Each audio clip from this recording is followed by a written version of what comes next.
గుడిలో రూపారాజు ఇద్దరు కలిసి పూజ చేస్తూ ఉంటారు. విరూపాక్షి చాటుగా ఉండి చూస్తూ ఉంటుంది. ఇక ఇదంతా రేణుక శ్వేతకి ఫోన్ చేసి చెబుతూ ఉంటుంది.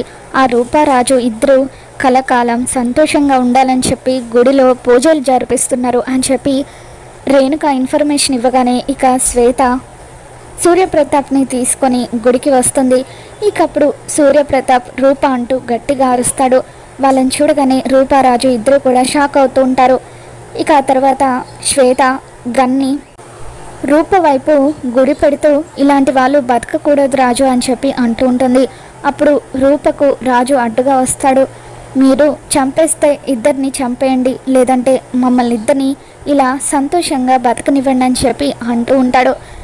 ఇక అలా శ్వేత రూపకి గన్ గురి పెట్టడంతో చాటుగా ఉండి ఇదంతా చూస్తున్న విరూపాక్షి షాక్ అవుతూ ఉంటుంది.